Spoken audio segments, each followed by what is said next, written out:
Y'all, it's your girl Shy Gemini, and I'm coming to you all with my review for Queen Sugar. This is season 3, episode 4. All right, so I'm gonna go from character by character. I'm not gonna necessarily go in the order that it was. First, I would like to start off with Ralph Angel. So we start the show with Darla sitting in the living room or wherever they are, waiting for Blue to come and show his coloring book that he made for her. So he's showing her everything, and then he mentions the bonfire ceremony that they're going to have in honor of his grandfather, Ernest. I was going to say Ernestine, Lord have mercy, Ernest. So he asks her, can you come? And she's like, oh no, I can't make it to that, honey, but I will definitely be here for your birthday. So, she excuses him, and Darla and Ralph Angel are having like this stare off basically. And Ralph Angel is sitting there looking all scared and sad and just confused, child. And he says, what are we going to do? What are we doing here? How are we going to handle this, And Darla said, she's here for her son. Wherever Blue is, she will be. So that's where she's coming from that standpoint. So they'll work it out. They said they're going to try to make things work in their relationship.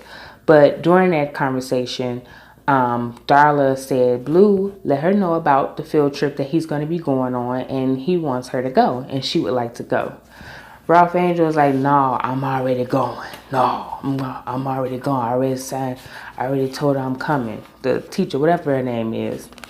Did you all have a hard time understanding a lot of what Ralph Angel was saying in the beginning?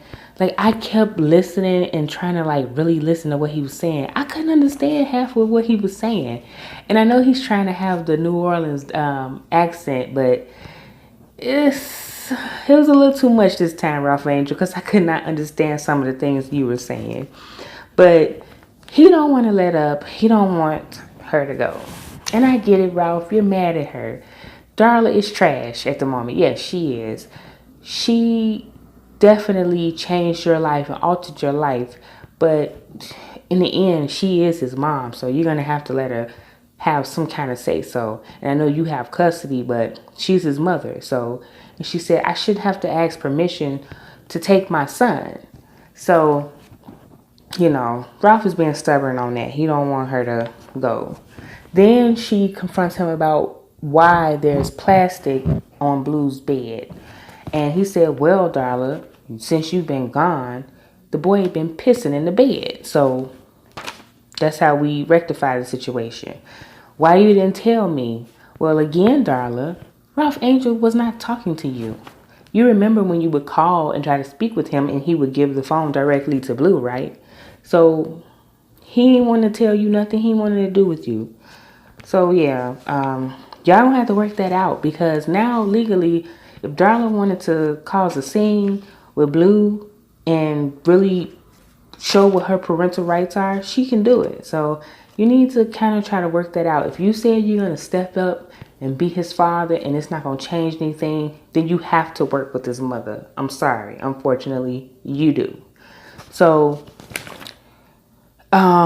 we go to Nova. Nova is still having writer's block. She can't really seem to get it together. She calls Vi, and again, Vi tries to reassure her that she can do it. Then we had this scene with Nova and Remy.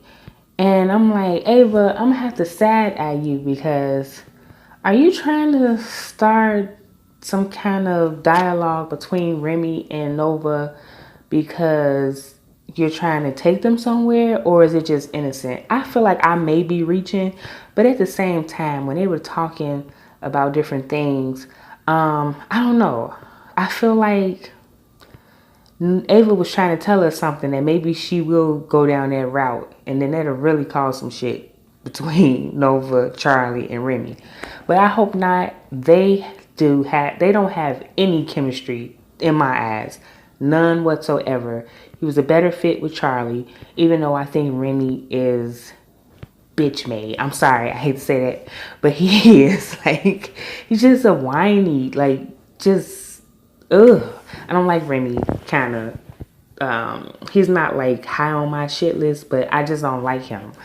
Something about him seems like he's just a whiny, just ugh. But anyway, I hope that's not the case.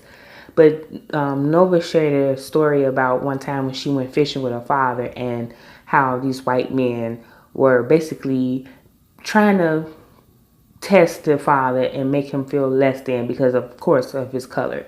And Nova recalled how that feeling made her feel. But Remy was very sympathetic. Then we show that Remy did teach a class at Rouse Farm, and Nova went up and spoke to some of the students, and asked them if they planned on farming, and a good majority of them decided that they will become farmers. And so she congratulates Remy. It's like, oh, you are a good teacher or whatever. That's it with her. There's more that happened, but I'll leave that at the end. Basically, at the end of the episode, I can tell you all what each person decided to do or what's going to happen or whatever. So we have Vi. Vi again in this pie, trying to get this pie business to continue to up and run smoothly. It's kind of been difficult for her, not just for her health, but just people that have been dealing with her and trying to get in her way. Now, she made this deal with Effie to use the church kitchen to bake her pies because, of course, she could do a better mass production of the pies. Well, now, Effie, drag wig wearing ass, is giving her a hard time and says the supper cup needs to use the kitchen. And she said, well, you gave me the kitchen for a certain amount of time, so why all of a sudden did that change? And she tried to give some kind of piss poor excuse, but basically in the long run, she don't want Vi there. She ain't here for her. She don't want her there. And it's all because it seems she's saying that she stopped coming to church. And I'm like, that's not very Christian like, is it, Miss Effie?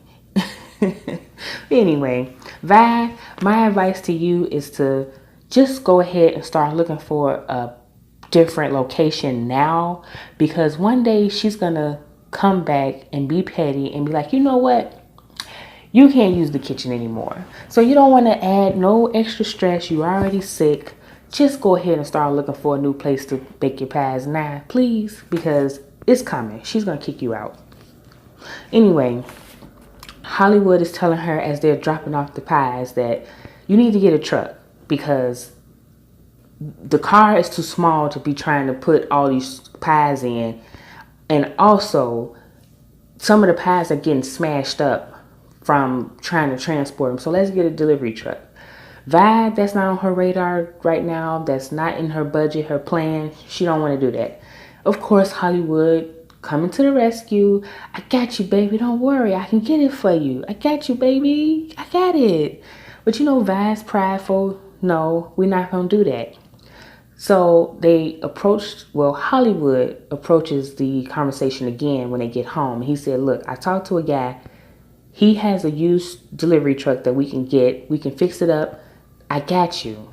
Vi again, no, I don't want to do that, Hollywood, because Jimmy, her ex-husband, held it over her head that he bought her that house. And she don't want nobody holding nothing over her head. And I get it because I'm like that too. If you got to remind me every 5 minutes of something that you did for me, keep it. I don't want it. So I think people that do that are really shitty, like very. If you're not going to do it from your heart, then don't do it. So, yeah, she ain't trying to give in. We have Micah. Micah is having a day with Davis. And they're going to the arcade. But before they leave, Davis asks Charlie about the bonfire thing that's going on at Ralph Angel's house. And he almost kind of gave the vibe like he was waiting on her to invite him. And it's like, no, you're not a part of this family anymore, so you cannot come.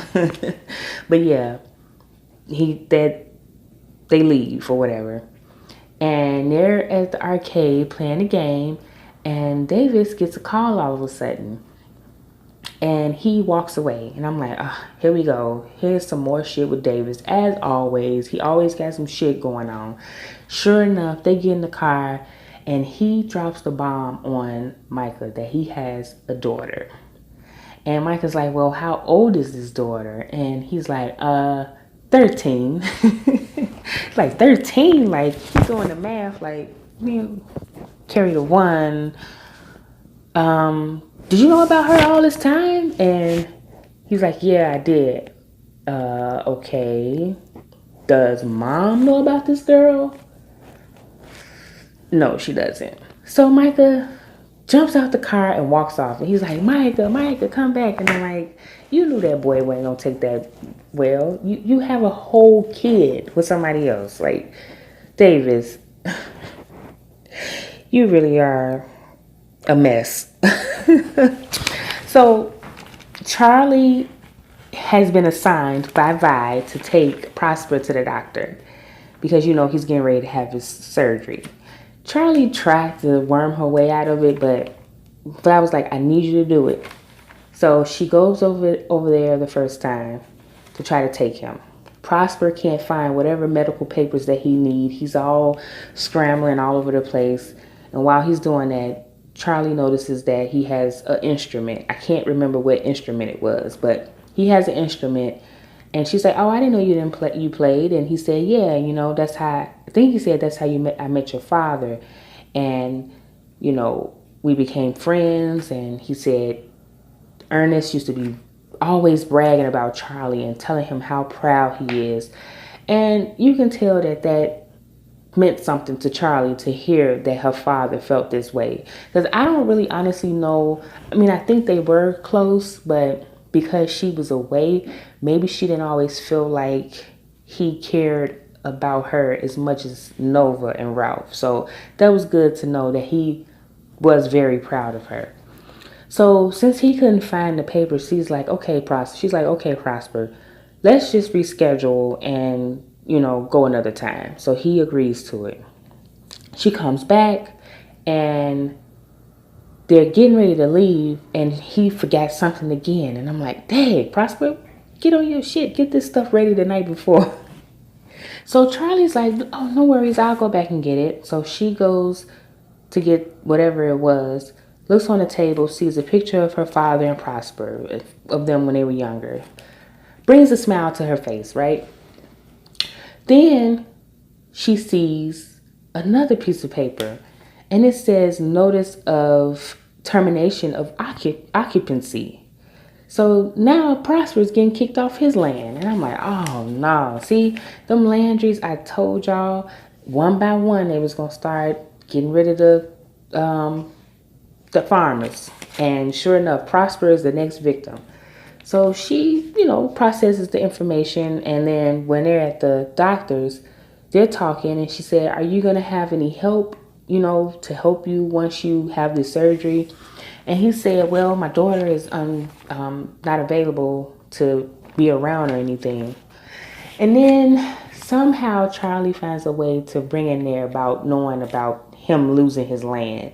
And of course he's mad because he's like, why are you in my business? And she said, I wasn't looking for it. I stumbled upon it. So he said, look, I got it under control. Don't worry about it. Don't say this to anybody. Don't mention this to anybody. So Charlie agrees. So when the doctor calls him, he gets up to walk. Charlie gets up with him. And guess who's there? Romero. The man that she met that night when her car wouldn't start. And I was like, it's fate. You gotta call him Charlie. And he's a cutie too. And I'm like, and he's a doctor? Like, Charlie, girl, you better jump on that. So, she's making all these excuses of why she hasn't called him. And he's listening. He knows she's full of it. But in the end, she says, I'm trying to find myself or be happy or something like that. And he said, well, whenever you find that happiness or whatever the hell she said, give me a call. You still got my number. So she was like, okay. And then he suggested them going to some little spot to get coffee and some kind of pie. And she's like, all the food spots. So I hope Charlie decides to give him a chance. But Afterwards, she meets with Jacob, like, what the hell is going on with people getting kicked off of their land? And he said he blamed it on the EPA, the Environmental Protection Agency. And they're saying because of the hurricanes that took place, they're finding mercury on the land, so people can't occupy it. So it's hurting them, I guess, as much as it's hurting the people that actually have to leave. But he's saying we're trying to take care of it, don't worry. And then he throws in there like, you're in this too. And you can see the guilt on Charlie's face, like, damn, I am a part of this mess. Like, oh my God, I didn't expect it to be this way. So again, Charlie, this is gonna bite you in the ass. And everybody's gonna be mad at you. I predict it. Mark my words, I predict it. Also, I forgot to mention, Charlie did meet with her PI again about getting more dirt on the Landrys, and it appears that some of them have a liking for prostitutes, which I'm not surprised, and side women. So they're still trying to get every piece of information they can for any type of shareholder, if somebody have any kind of stock or hold it in the company, to destroy them so she can get Queen Sugar back. So we'll see if that goes your way. So the family gets together for the bonfire. This is pretty much towards the end of the episode, and they're explaining what the bonfire represents. And I think it's an actual story that Ernest told them about when someone you love goes to heaven. You write a little message to them, burn it in the fire, and it goes up to heaven. So they all take their time. Micah, his one was that he wished he had more time with his grandfather. And then they show him watching old press conference, old clips of him and his dad and his mom in better times, when he was talking about how he was proud of his family and happy with his family. And also, next, Nova sends her letter up into heaven. And I forgot what she says, but I guess that again inspired her to go back in and try to write her story. Okay, Vi sends her letter and she tells him, and it says, thanks for taking care of me. And after the bonfire ceremony, her and Hollywood are chilling out, watching the stars, and she said, okay, I will let you help me with the truck, but you know how I am, so you got to work with me. So they toast to that.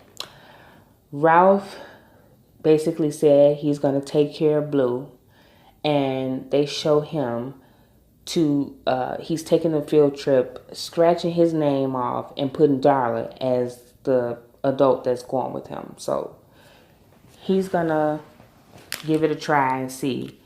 And Charlie was the last one, and she said she promised to take care of Prosper. So I'm like, oh, that's cool. He is like a father to them. He's really close. So that's very honorable of her. But that's the end of the episode, guys. I also forgot that Davis actually had a conversation before he dropped the bomb on Micah that he has another child, that how he felt about Ernest and how he looked at him as a father figure, and Ernest treated him better than his own father did. And he would call him sometimes to just shoot the breeze. He would cheer for him, and he really had a lot of love and respect for Ernest. So it seems like everybody loved Ernest, even throughout the town. He was a loved person. So good episode. It wasn't nothing that was just like action packed and out there, but it was a good show. It's a good show. Ava does a really good job. So that is my review on Queen Sugar. I actually did a video last night, but I was so dead tired. I was watching it. I'm like, you look drunk. So I said, forget it. I'm just going to try it again, and I'm glad I did. But anyway, guys, that is my review. Please thumbs up this video, share, comment if I missed anything, if you don't agree with something I said. I like to have a little dialogue with you guys. And definitely make sure you subscribe to the channel. That's it. I hope to talk to you all soon.